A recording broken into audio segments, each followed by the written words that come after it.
Taste the Daily. அன்பர்களே வணக்கம்.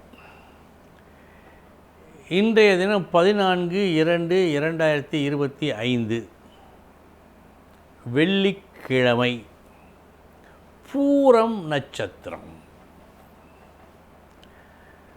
அன்பர்களே, வாஸ்து, வசிக்கத் தகுந்த இடம் வாஸ்து. இந்த வாஸ்துவிற்கு பல கோட்பாடுகள் உண்டு. எது எது எங்கெங்கு இருக்க வேண்டும், வாசல் எப்படி அமைய வேண்டும், சமையலறை எங்கு, படுக்கையறை எங்கு, கழிவறை எங்கு, தூங்கும் இடம் எங்கு, மாடி இப்படி கட்டுவதென்றால் எந்த திசையை நோக்கி ஏறுவது, இப்படி பல கணக்குகள் உண்டு. இதில் சிலருக்கு ஒரு சந்தேகம், அந்த சந்தேகத்திற்குண்டான விடையை பார்ப்போம். ஈசானியம் வடகிழக்கு, அதற்கு நேர் எதிர் தென்மேற்கு. தென்மேற்கில் குழி எதுவும் கூடாது, நீர்நிலை கூடாது, அது சற்று உயரமாகத்தான் இருக்க வேண்டும், விரிந்திருக்கக்கூடாது, குறுகி இருக்க வேண்டும் என்றெல்லாம் சில நிபந்தனைகளை வாஸ்து போடுகிறது. குழி கூடாது, நீர்நிலை கூடாது, செப்டிக் டேங்க் கூடாது என்றெல்லாம் குறிப்பிட்டு இருக்கிறது. வடகிழக்கே ஈசானியத்தில் குறிப்பிட்டு சொல்லும்போது செப்டிக் டேங்க் கூடாது, நீர்நிலை இருக்கலாம், கிணறு இருக்கலாம், போர் போடலாம், குழி இருக்கலாம், ஆனால் செப்டிக் டேங்க் கூடாது. இதில் ஒரு சிலருக்கு ஒரு குழப்பம் ஏற்படுகிறது. சாதாரணமானவர்களுக்கு அவ்வளவாக ஏற்படாது. வீடு கட்ட தொடங்கிய பின் ஒரு சின்ன சந்தேகமே பெரிதாக விஸ்வரூபம் எடுக்கும். அப்படி சிலருக்கு எடுத்த சந்தேகங்களில் இதுவும் ஒன்று. அவர்களுக்கு ஒரு விளக்கம். சாஸ்திரம் சொன்னது என்ன? வடகிழக்கில் துர்நீர் கூடாது, முக்கியம். ஏனென்றால் அங்கு இருந்துதான் சுபிட்சக்காற்று உள்ளே வருகின்றன. அந்த வீட்டிற்கு வேண்டிய அத்தனை சுகங்களையும் வடகிழக்கில் ஈசானிய மூலையிலிருந்து வருகின்ற சுபிட்ச காற்றுத்தான் வாரி வழங்கும், சாஸ்திரம் சொல்லுகிறது. எனவே அந்த இடம் சற்று தாழ்வாக இருக்க வேண்டும். தூய நீர், குடிக்கும் நீர் அங்கே இருக்க வேண்டும். குழி, குடிக்கும் நீர் தங்கும் குழியாகத்தான் இருக்க வேண்டும்.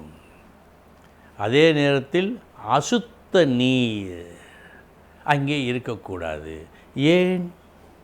இந்த ஏன் என்ற கேள்விக்கு நாம் விடை கண்டுவிட்டோம் என்று சொன்னால் மனதிலே பதிந்துவிடும். ஏன்? அங்கிருந்து வரும் சுபிட்சக்காற்று அசுத்த நீரில் பட்டு அசுத்தத்தை தான் வாங்கி கொண்டு வீடு முழுவதும் பரப்பினால் என்ன ஆகும்? நோய் வரும். எனவே குடிநீர், கிணறு இவை போன்ற பள்ளங்கள் இருக்கலாம், இருக்க வேண்டும், அங்கு தான் இருக்க வேண்டும், வடகிழக்கில் தான் இருக்க வேண்டும். ஆனால் அசுத்த நீர் இருக்கக்கூடாது. அதுவும் குழிதான், அதுவும் நீர்தான் ஒரு வகையில். ஆனால் அசுத்தம் அந்த சுபிட்சக்காற்றில் பட்டு அந்த சுபிட்சக்காற்று கெட்ட காற்றாக மாறி வீடு முழுவதும் பரவி வீட்டிலே உள்ளவர்களுக்கு கெடுதலை செய்யக்கூடாது. இதுதான் முக்கியம். இதைத்தான் சாஸ்திரம் இப்படி சொல்லி இருக்கிறது.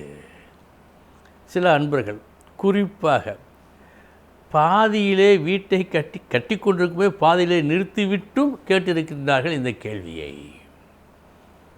அவர்கள் மட்டுமா? பலருக்கும் இந்த சந்தேகம் இருக்கும். அந்த சந்தேகத்துக்கு விடையளிக்க வேண்டி இன்றைய பதில் தரப்பட்டு இருக்கிறது.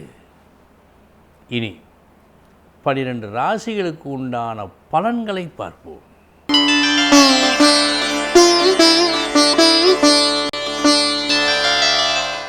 மேஷ ராசி அன்பர்களே, ஒரு நல்ல பெயர் இன்று உங்களுக்கு உண்டு. உங்கள் பேச்சாலும் உங்கள் செயலாலும் மதிப்புக்கு உரியவர் இவர் என்ற ஒரு நற்சான்றிதழை நீங்கள் பெறுவீர்கள்.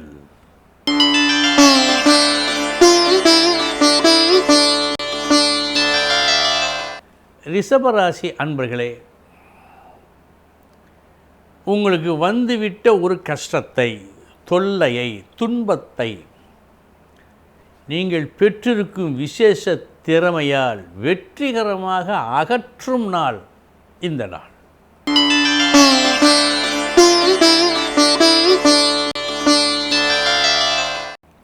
மிதுன ராசி அன்பர்களே, முயற்சி மற்றும் அறிவு கூர்மை மற்றும் நாளைய தினம் இப்படியெல்லாம் இருக்கலாம் என்ற சரியான உங்கள் கணிப்பு, இந்த மூன்றும் சேருகின்ற காரணத்தால் இன்றைய தினம் நீங்கள் எடுக்கும் செயல்கள் வெற்றியையும் பின்னாளில் பல நன்மைகளையும் கொடுக்க இருக்கிறது. நல்ல நாள் இந்த நாள்.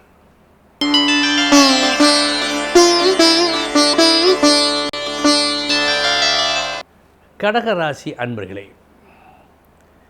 உங்களது திறமை, உங்களுக்கு கிடைக்கும் ஆதரவு, இவை இந்த இரண்டும் ஒரு பெரும் பணத்தை பெற்றுத் தருகிறது. இந்த நாள் உங்களுக்கு அதிகமான பண வரவு வரும் நாள்.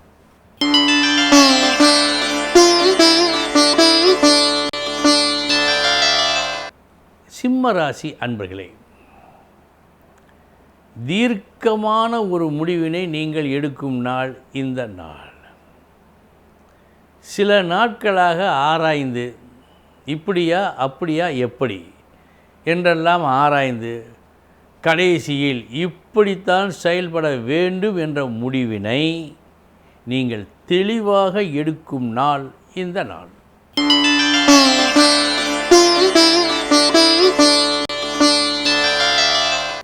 கன்னிராசி அன்பர்களே, இன்றைய தினம் நாளைய தினத்தை கருத்தில் கொண்டு செயல்பட இருக்கின்றீர்கள். நாளைய தினம் எப்படி இருந்தால் நமக்கு நல்லது என்று ஒரு தெளிவான ஒரு கருத்தை இன்று நீங்கள் பெற இருக்கின்றீர்கள்.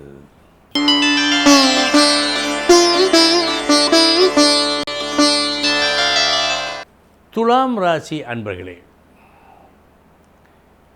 இன்றைய உங்களது செயல் ஒரு புது மார்க்கத்தின்படி இருக்கும்.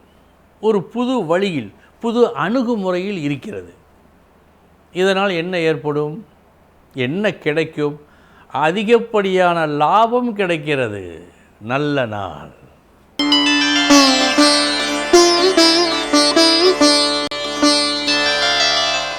விருச்சக ராசி அன்பர்களே,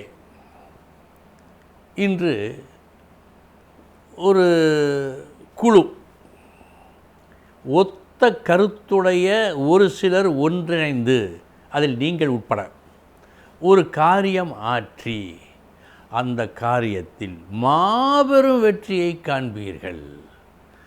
இந்த வெற்றி அசாதாரண வெற்றி.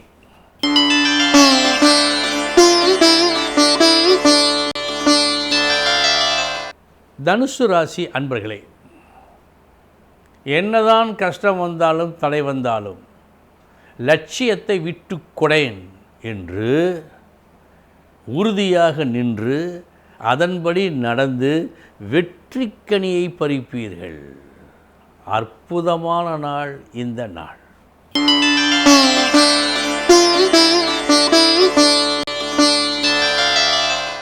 மகர ராசி அன்பர்களே, ஒரு புது சிந்தனை அல்லது ஒருவர் கூறிய அறிவுரை, ஏதோ ஒன்று, இதற்கு முன்னால் அந்த யோசனை இல்லை, இன்றுதான் கிடைத்தது. அதை பயன்படுத்தி செயல்பட்டு அமோக வெற்றியை பார்ப்பீர்கள்.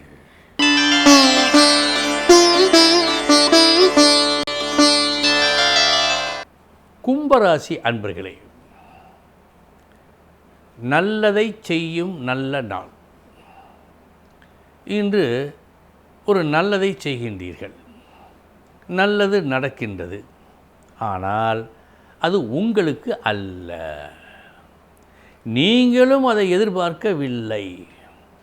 அடுத்தவர்களுக்காக நீங்கள் இன்று வேலை செய்து அந்த வேலை நல்லபடியாக முடிகின்ற நாள் இந்த நாள்.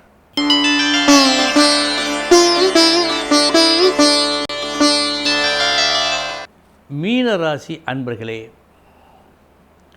இன்று வீண் பிரச்சனைகள் வருகின்றன. வழக்கம்போல் நீங்கள் தலையிடுகின்றீர்கள். அதனால் சில சங்கடங்களையும் நீங்கள் வரவழைத்துக் கொள்வதாக காட்டுகிறது. விஷயம் இதுதான். எப்படி நடக்க வேண்டும் என்பதை நீங்களே தீர்மானித்து கொள்ளுங்கள். அன்பர்களே, இதுவரை 12 ராசிகளுக்கு உண்டான பலன்களை பார்த்தோம்.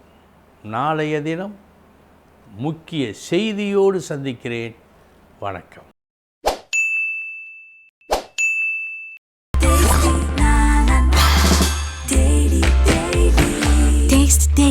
Taste the Daily.